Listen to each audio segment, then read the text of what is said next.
কাকা আসসালামু আলাইকুম। ওয়ালাইকুম সালাম। কাকা কেমন আছেন? ভালো, আলহামদুলিল্লাহ ভালো। আচ্ছা, আপনি তো কোথা থেকে আসছেন? আপনি আমি আছি গাজীপুর কাপাসিয়া থেকে।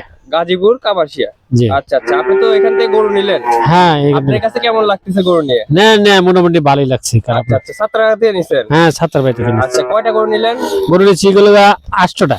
8টা গরু নিলেন। হ্যাঁ। আচ্ছা আচ্ছা, আপনি কি এখানে এসে কোনো প্রতারণার শিকার হয়েছেন? না না না, হেনা এরা তাদের কাছে ভালোই ব্যবহার পাইছি, আচ্ছা, সহযোগিতা করছে ভালোই।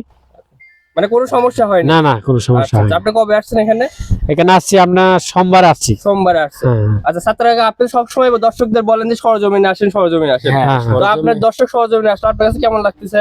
আমার অনেক ভালো লাগতেছে, তার কারণ সরজমিনে আসলে তারা জিনিসটা দেখে শুনে যাচাই বাছাই করে ভালো মন্দে সবকিছু যাচাই বাছাই করে তারা নিচ্ছে। আচ্ছা। এবং আমি মনে করি যে হাতের থেকে আমার কাছে সরাসরি যদি খামারে যে কোনো কাস্টমার খামার থেকে আসি নিলে পারে, আমি মনে করি হাটের থেকে 5-10 হাজার টাকা তারা লাভে কিনতে পারবে। জি জি, মানে আপনি চান যে সবসময় দর্শক সরজমিনে আসে? সরজমিনে আসুন। আচ্ছা, মানে দর্শক কিন্তু যাচাই বাছাই করবে যে গরুগুলো আসলে ঠিকঠাক আছে কিনা। অবশ্যই। আর অনলাইনের যুগে তো সবসময় প্রতারণার শিকার হ্যাঁ, হতেই হয়। প্রতারণা তো অবশ্যই শিকার হতে হয়। আচ্ছা, এই জন্য দর্শকরা সবসময় বলবো যে সরজমিনে আসেন।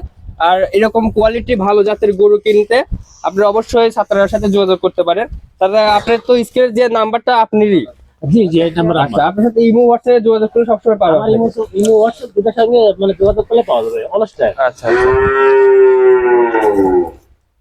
আপনার ঠিকানাটা দর্শকদের আবার বলে দিবেন। দর্শক, আমার নাম মোহাম্মদ আব্দুল সত্তার, পাবনা জেলা ঈশ্বরদী থানা, গ্রাম অরণখোলা। অরণখোলা পশুহাটের পূর্ব পাশে আমার খামার।